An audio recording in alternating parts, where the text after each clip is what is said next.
So my entry into home building really began as a kid. My dad built our family home, so any kind of construction activity going on in that home, he had me helping him with, from framing to plumbing to electrical. So I was really exposed to it as a young age, and just instilled in me that building mentality.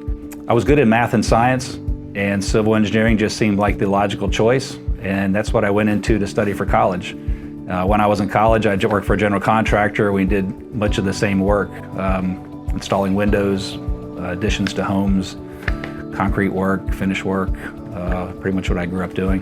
When I graduated college, the job market in the early 90s was not that great, so civil engineering is a pretty wide discipline, and I could have done anything, and I happened to find a job in highway design.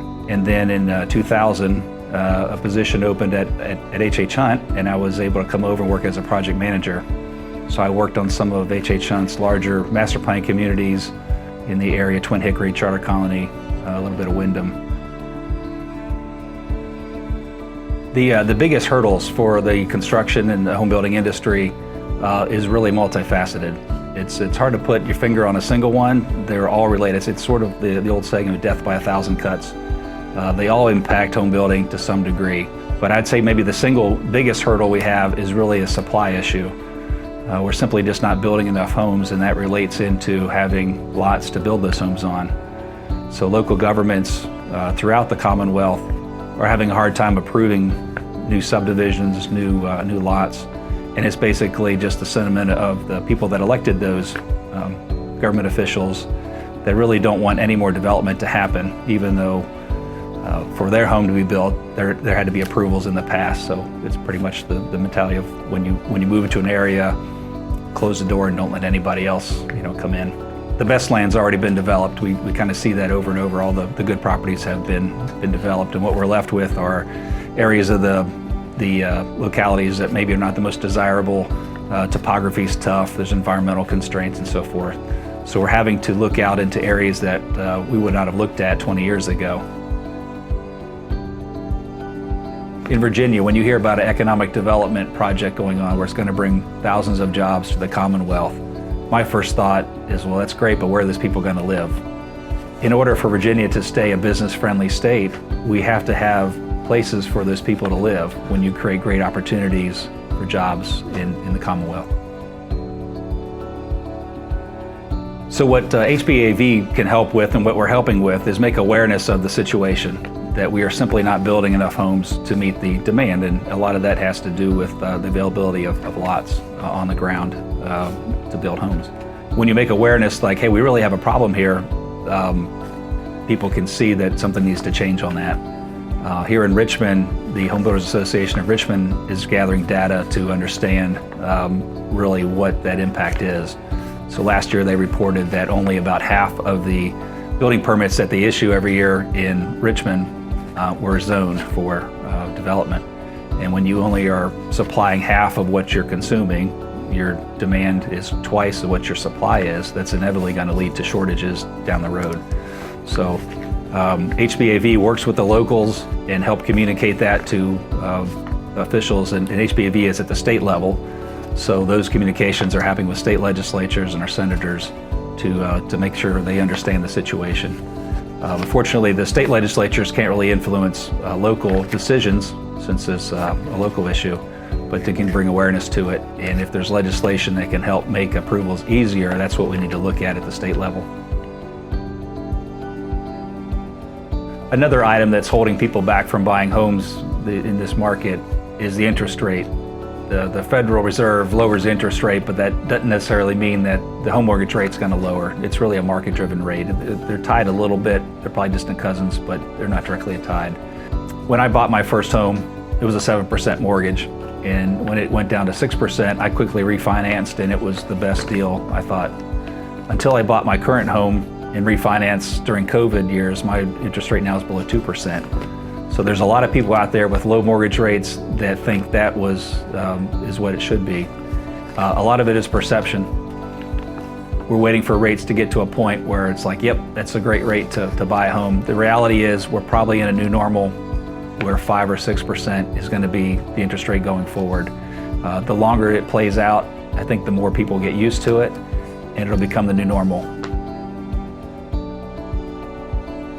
When you're estimating the cost of your house, that equates to what the eventual price that the home buyer is going to pay on there. You don't want to sell too many homes in advance because you don't know what the costs are going to be in the future. So as home builders, we cautiously hold back sales. We don't want to get too far ahead in the sales because of that reason.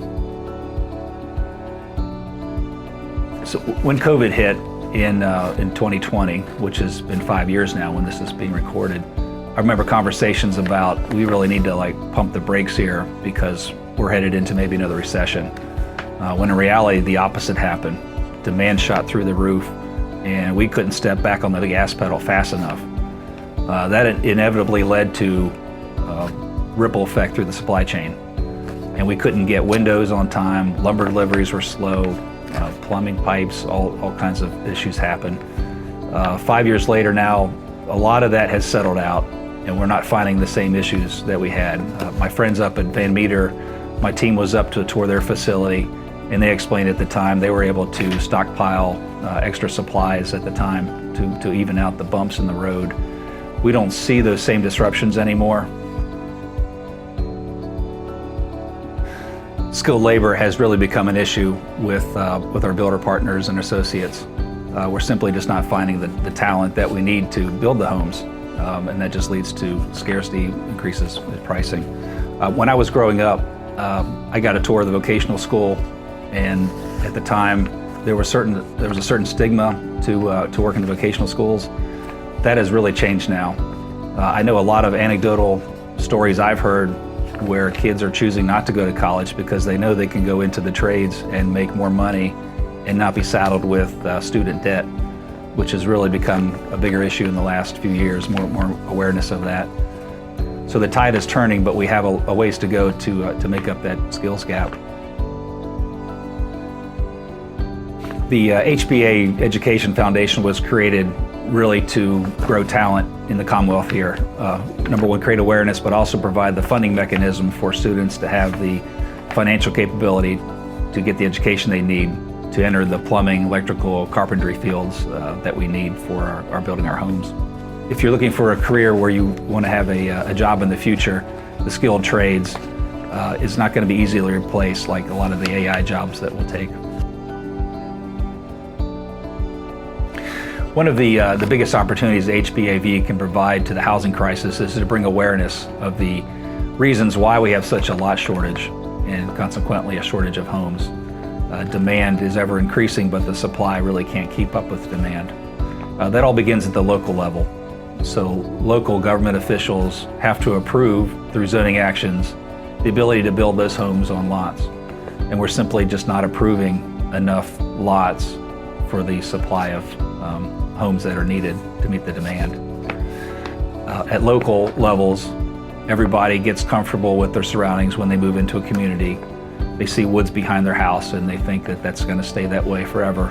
Unfortunately, unless you own the land or it's a protected environmental area or it's common area, chances are that that property will be developed one day. At HBAV, we are trying every day to bring the cost of home ownership down. It's not a single magical silver bullet that's going to solve everything. It's a multifaceted approach. So even if we had all the legislation that we ever wanted passed, if we were able to control pricing, have as many lots as we can, there's always going to be some issue out there that holds back the supply of homes or the affordability homes for someone. So it's a goal that we try to achieve, but it's really hard to get to that goal. The American dream has always been home ownership. In recent years, the percent of home ownership has decreased a little bit. As the HBAV organization, we want that and see that number increase. It's the American dream. Everybody wants to be in a home, but unfortunately it's unaffordable for a lot of people. So we are constantly trying to bring down the cost, the regulatory, supply cost, education, skills, to bring that cost down, to make it more affordable for more people. One of the great benefits about being part of the Home Builders Association at your local level is you belong to the state and you belong to the national. And each of those different levels of the federation have different responsibilities. At the national level, NAHB, they are looking at issues that individually there's no way we could try to influence. wetlands, OSHA laws, labor laws, things that at the federal level, the senators and the House of Representatives and the White House get involved with. Collectively, we all support the national home builders, and then they represent us at the federal level. At the state level, we handle anything state related, so the different parts of the Commonwealth have different interests. We try to collectively find out what's good for the Commonwealth, and that's our legislative activities and regulatory activities with the building code. At the local level, the influence there is really with the local governments and influencing them to solve issues locally that are not really state specific, but need to be handled with their boards, their city councils, their town councils. From when I started at HHHunt, my leadership style has matured over the years, and I have to thank the mentors that I had at HHHunt before me that showed me great leadership qualities. There was a time when I tried to do everything myself, thinking that it was just faster for me to do it myself. I've evolved into more of a style that, the only way that your people can learn how to do something is to set them free. If they fail at it, you just need to support with them. But the only way they're going to learn is to fail a few times so they can find the successes. Give some guidance when it's necessary, but really let your people develop their own set of leadership skills in successes and failures.